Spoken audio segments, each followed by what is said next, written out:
Olá, muito bom dia, boa tarde ou boa noite para você. Independente da hora em que você está assistindo a essa aula, seja muito bem-vindo à nossa quarta videoaula. Já estudamos sobre os processos para a constituição de uma cooperativa, sobre as etapas que devem ser seguidas, as reuniões, as assembleias e por aí vai. O assunto da nossa aula de hoje é a legislação cooperativista. Vamos começar conhecendo o processo de registro do Estatuto Social, as atribuições dos órgãos da administração e fiscalização das cooperativas e também das formas de acesso aos cargos. Após a aprovação do Estatuto pela Assembleia Geral, ele deve ser encaminhado para a organização das cooperativas do Estado, onde a cooperativa estiver inserida para averiguações quanto à concordância com a legislação e princípios do cooperativismo e quanto à existência de outras cooperativas com a mesma razão social. Feito isso, o Estatuto deverá ser devidamente registrado na forma da lei. As cooperativas são administradas por uma diretoria ou conselho de administração. Nós até já vimos um pouco disso quando falamos sobre organograma, na aula sobre gestão, lembra? Uma diretoria ou um conselho é composto exclusivamente de associados eleitos pela Assembleia Geral, com mandato nunca superior a 4 anos, sendo obrigatória a renovação de, no mínimo, 1/3 do Conselho de Administração em cada nova eleição. O Estatuto Social poderá criar outros órgãos que os cooperados entendam como necessários à administração. Esses órgãos de administração podem contratar gerentes técnicos ou comerciais que não pertençam ao quadro de associados, fixando-lhes as atribuições e salários. O Conselho Fiscal é o órgão responsável pela fiscalização da cooperativa. De acordo com o artigo 56 da Lei 5.764, de 1971, é constituído por 3 membros titulares e 3 suplentes. As principais atribuições do Conselho Fiscal são verificação do estatuto patrimonial e contábil da cooperativa, verificação dos registros contábeis e financeiros, livros, documentos e extratos bancários, exame do montante das despesas e dos investimentos realizados de acordo com as decisões do Conselho de Administração, exame de todos os relatórios e demonstrações da contabilidade e comissão de pareceres a respeito, convocação de Assembleia Geral Extraordinária quando houver motivos graves e, por último, acompanhamento do Conselho Eleitoral nos processos de eleição. O Conselho Fiscal não é um órgão subordinado ao Conselho de Administração, pois também é eleito pela Assembleia Geral, tendo como função a fiscalização da cooperativa. Deve ser independente para poder exercer a fiscalização de forma neutra, apresentando relatório à Assembleia Geral, a fim de que os associados tenham subsídios para que possam tomar suas decisões de forma consciente. De modo geral, além da fiscalização exercida pelo Conselho Fiscal, as cooperativas são também fiscalizadas quanto ao cumprimento das obrigações contábeis, tributárias e jurídicas, bem como quanto às obrigações trabalhistas quando possuem funcionários. As cooperativas do ramo de crédito necessitam de autorização do Banco Central do Brasil para sua constituição e funcionamento e são, por esse órgão, fiscalizadas. Além do que já falamos, se você quiser e puder, pode aprofundar ainda mais os seus conhecimentos através da Lei das Cooperativas, que é a Lei número 5.764, de 1971, tão falada na nossa primeira aula. Você pode ter acesso a ela pelo site do Planalto na internet, www.planalto.gov.br, mas eu vou deixar um arquivo com a lei inteira também na nossa sala virtual. Para facilitar, caso você for ler a lei, leia especialmente os capítulos 8, 9, 10 e 11. Eles tratam especificamente sobre os associados, as formas de exclusão e demissão, as atribuições do Conselho de Administração, das Assembleias Geral e Extraordinária e da dissolução e liquidação das cooperativas. Vamos tratar agora sobre as exigências para o registro de uma cooperativa e também quais são os documentos exigidos pelos órgãos competentes. Uma cooperativa deverá ter os seguintes registros: registro na Junta Comercial, registro na Receita Federal para a constituição do seu CNPJ, inscrição na Secretaria Estadual, registro na OCE. Além disso, para o seu devido funcionamento, dependendo da natureza de suas atividades, outras autorizações poderão ser exigidas, como autorizações expedidas pelo Corpo de Bombeiros e Prefeitura Municipal, por exemplo. A cooperativa deverá manter os seguintes livros para fins de informação, organização, controle e fiscalização, conforme consta no artigo 22 da Lei das Cooperativas. Livro de matrícula, livro de atas das Assembleias Gerais, livro de atas dos órgãos de administração, livro de atas do Conselho Fiscal, livro de presença dos associados nas Assembleias Gerais e os demais livros exigidos pela legislação contábil e fiscal, como livro diário, livro razão, livro caixa e livro de apuração do IPI. O artigo 23 da Lei das Cooperativas trata do conteúdo do livro de matrícula, em que os associados serão inscritos por ordem cronológica de admissão, onde constam nome, idade, estado civil, nacionalidade, profissão e residência do associado, data de sua admissão, demissão e pedido de eliminação ou exclusão, conta corrente das respectivas cotas-partes do capital social da cooperativa. Mas o que é capital social? Capital social é o valor em moeda corrente que cada pessoa investe para possibilitar o desenvolvimento da cooperativa. Esse investimento é necessário para a formação do capital próprio da cooperativa e para que ela goze de independência financeira frente aos compromissos por ela assumidos. Esse capital deve ser dividido em cotas-partes, que poderão ser integralizados em parcelas, em moeda corrente, em produtos, em serviços prestados ou em outra forma estabelecida pelo Estatuto Social, desde que o valor da parcela não seja superior a um salário mínimo vigente. Também devem ser observadas todas as demais orientações constantes na Lei das Cooperativas, especialmente do artigo 24. Vamos agora conhecer os direitos e deveres dos cooperados junto à sua cooperativa, bem como o processo de formação contínua que a entidade deve oferecer com o intuito de garantir a atuação participativa e engajamento de todos. Para se garantir o processo participativo e democrático em uma cooperativa, deve ficar claro que todos os associados têm direitos e deveres. Normalmente, em um contexto de vivência social, as pessoas falam muito em seus direitos, esquecendo dos seus deveres. No entanto, para que uma cooperativa possa dar certo, direitos e deveres precisam ser pensados de modo articulado. É isso que garante o respeito à igualdade e à democracia.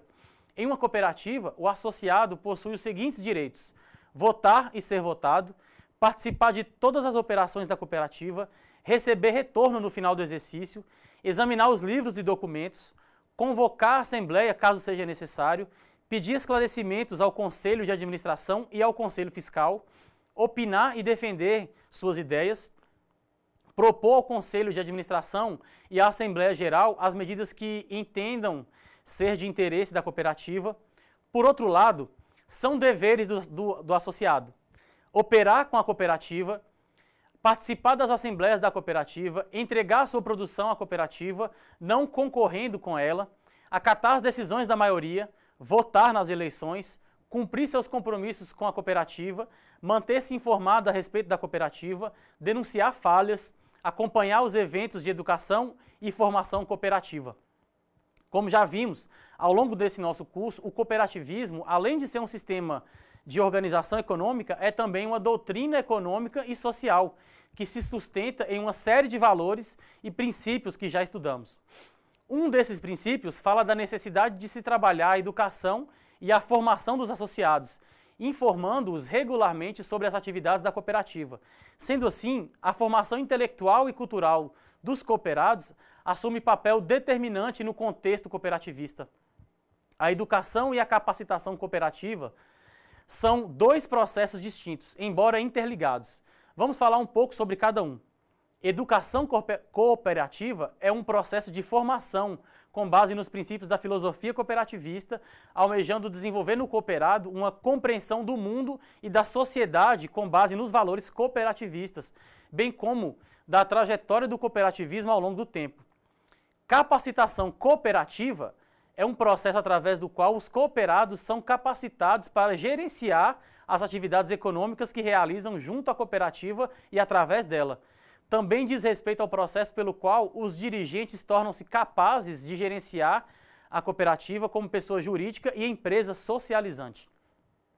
Portanto, a educação está associada aos valores e princípios do cooperativismo, enquanto a capacitação é direcionada às atividades econômicas, técnicas e gerenciais desenvolvidas pelos cooperados junto à cooperativa e através da cooperativa. Deve haver um equilíbrio entre ambos. A cooperativa deve preocupar-se em educar e capacitar seus associados e dirigentes de forma a proporcionar recursos humanos e financeiros para que os dois processos ocorram de maneira equilibrada, educação e capacitação.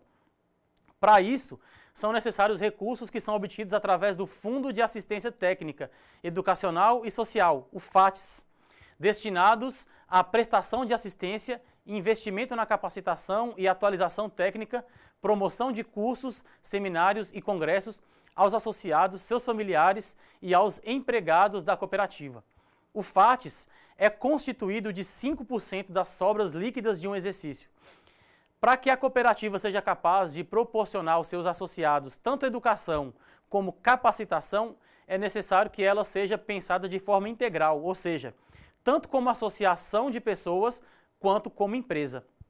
Os seus objetivos devem ser claros e bem definidos nas normas da entidade, no seu estatuto social, e isso deve ficar claro para todos os cooperados.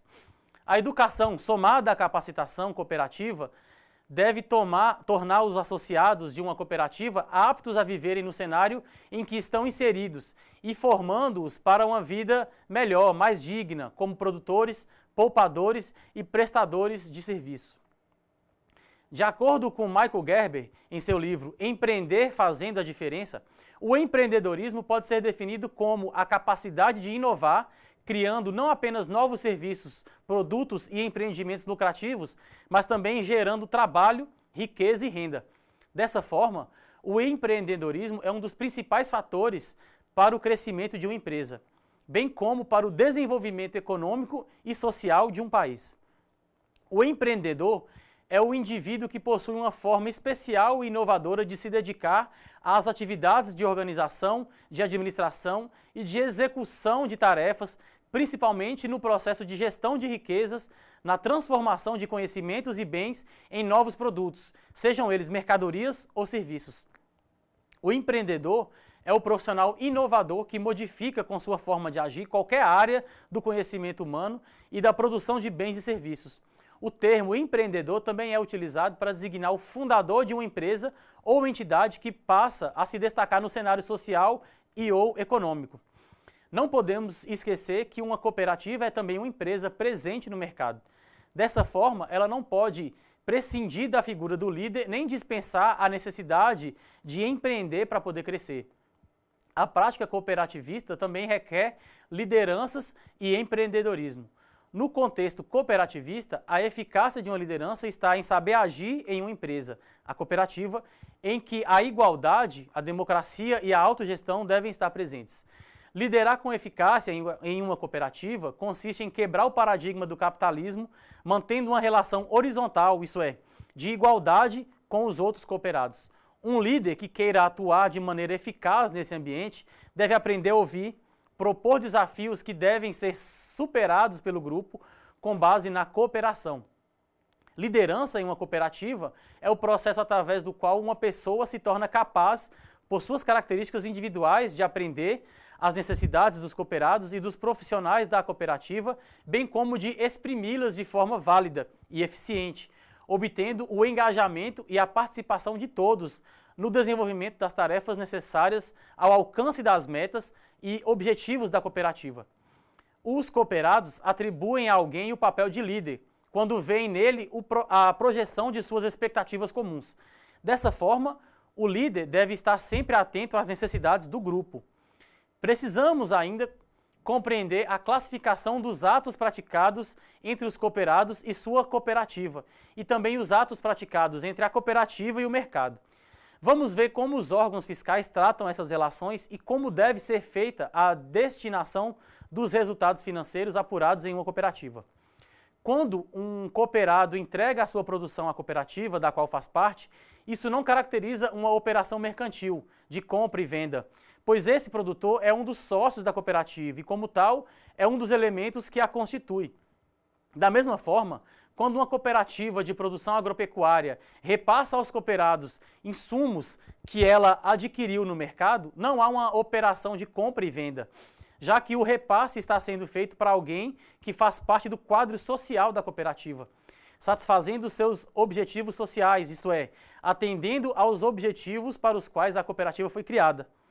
Algo semelhante ocorre quando duas cooperativas associadas, integrantes, por exemplo, de uma mesma federação, realizam trocas entre si, atendendo aos seus objetivos sociais. Tais atos não são considerados mercantis, ou seja, eles não podem ser vistos como operações de mercado e são chamados de atos cooperativos, sendo isentos de tributação.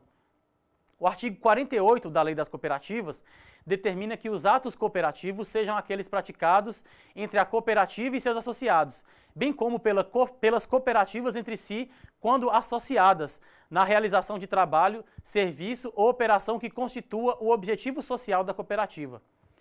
Já que a cooperativa não objetiva o lucro, qualquer ato por ela praticado, para ser considerado ato cooperativo, não deve ter o lucro como meta imediata.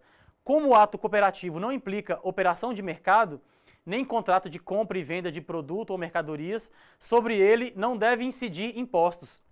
Para ficar mais claro, citamos alguns exemplos de atos cooperativos. A entrega de produto dos associados à cooperativa para a comercialização, bem como os repasses financeiros efetuados pela cooperativa aos seus associados, decorrente dessa comercialização. O fornecimento pela cooperativa de bens e mercadorias aos seus associados, desde que vinculados à atividade econômica do associado e relacionados com o objetivo para o qual a cooperativa foi criada. Quando uma cooperativa coloca no mercado a produção recolhida dos seus associados, trata-se de uma operação mercantil, passível de ser plenamente tributada. Essa operação é considerada um ato não cooperativo. Portanto, os atos não cooperativos são os realizados pela cooperativa com terceiros não associados. Como tais, estão inseridos no mercado, gerando a incidência de tributos. A Lei das Cooperativas, em seus artigos 85, 86 e 88, traz exemplos de atos não cooperativos. A comercialização ou industrialização pelas cooperativas agropecuárias ou de pesca de produtos adquiridos de não associados, agricultores, pecuaristas ou pescadores, para completar lotes destinados ao cumprimento de contratos ou para suprir capacidade ociosa de suas instalações industriais. Fornecimento de bens ou serviços a não associados, para atender aos objetivos sociais. Participação em sociedades não cooperativas, públicas ou privadas, para atendimento de objetivos acessórios ou complementares.